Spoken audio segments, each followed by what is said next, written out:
Good morning friends, welcome to Sharekhan pre-market view. Indian markets continue to struggle. Yesterday was 6th day in a row that markets closed in negative territory. Now yesterday, in spite a positive opening, markets gave up gain largely led by banking shares as inflation data was really bad and the pressure continues ahead of the event today. We have RBI policy meeting today and most of the analysts are expecting RBI stance to be hawkish with a 25 bips hike in repo rate. So that's something which needs to be watched out today. If we look at most of the global markets like Dow, S&P yesterday, they also closed quite flat.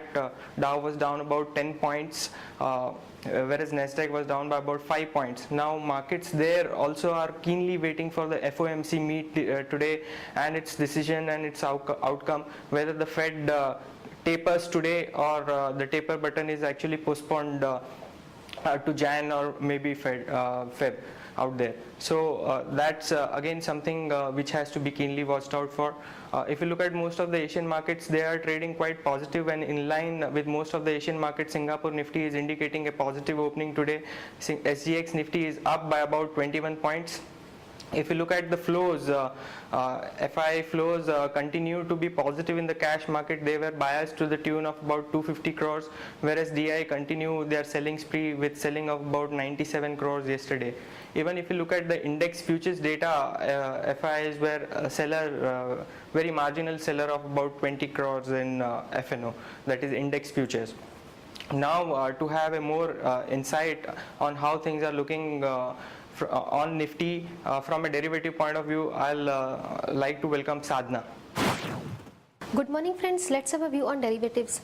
Ahead of two important events, that is FOMC meet in USA and RBI monetary policy in India, markets turned out to be very volatile in yesterday's trade, and we have seen that markets have taken away their profits. As we have seen, around 2.60 lakh shares were reduced in open interest and premium also decreased from 25 points to 22 odd levels.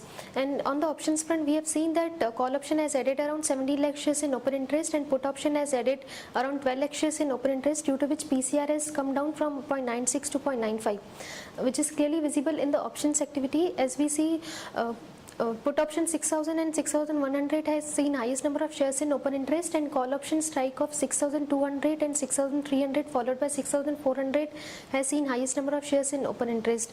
And from positional perspective, support would be 6050 on closing basis, intraday support is 6120 and resistance would be 6250 and 6280. And FIs were net sellers in yesterday's trade of approximately 500 odd crores. Overall, our bias for the market is negative. Our lower range for the market would be 6000 and higher range is 6300. And ahead of RBI's monetary policy today, we may see highly intraday whipsaws in the market.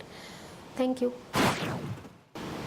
Friends, key events which one has to watch out today is actually definitely the RBI policy. Now RBI will release its monetary policy in the afternoon at about 11 a.m. and Dr. Raghuram Rajan will, as per 26 of the 31 economists whose survey was taken, expect the repo rate to be hiked by 25 bips to 8%. We also had the draft RBI paper which was released on NPA. Now, as per this paper, RBI has proposed a guideline that will enable lenders to identify stress assets at an early stage, and according to these norms, banks which would be able to do this would be incentivized, while banks which would delay the provisioning norms would be required to write off more NPAs. Now such assets will be classified as special mention account SMA, and if repayment was overdue for a month, no additional provisioning would be required for these assets. Also, there would be incentives for lenders to agree collectively and quickly for a plan. Now this would mean better regulatory treatment of stress assets if a resolution is planned quickly. Also, there would be penal action for delays, non-cooperation. Now accelerated provisioning if no agreement can be reached, more expensive future borrowing for borrowers actually who have defaulted on their earlier loans are some of the provisionings which are very key. Now there is also a as per this discussion paper, excess provisioning on any bad loan which is sold to an ARC, that is asset reconstruction company, for a higher value can be reversed to the bank's profit. So these are some of the key norms which have been released. Now there is a news update also on financial technology. As per FMC, financial technology does not meet the criteria and should not continue to hold the 2% or more stake in MCX. Now, any of the financial technology companies or its subsidiaries or the promoter of this company, that is namely Jignesh Shah, Joseph Massey and Mr. Sharekhan, does not meet the fit and proper criteria to hold management post in any of the exchange recognized by FMC and the government.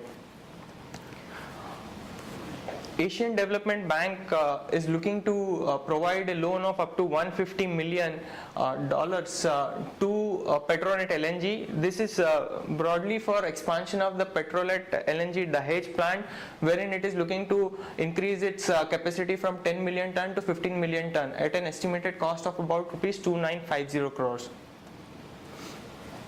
Now, yesterday Tesco partners with Tata to form a JV to enter into supermarket business in India. Now, this is the first major player which has come into retail FDI in multi-brand retail. Now, Tesco is likely to invest about $110 million to gain a 50% control in the Tata hypermarket JV. One can long trend with stop loss of about 1043 with a probable target of 1096 and above that at 1116. Now, for a major setback for Sun Pharma Advance, US FDA has disapproved Spark's antidepressant drug. What their key observations were that in a letter which was sent to the company, they have asked seeking additional studies related to the efficacy and the safety of the drug. Now, this is temporarily a setback for Spark, and one can short it with stop loss of 167 for target of about 159, 155.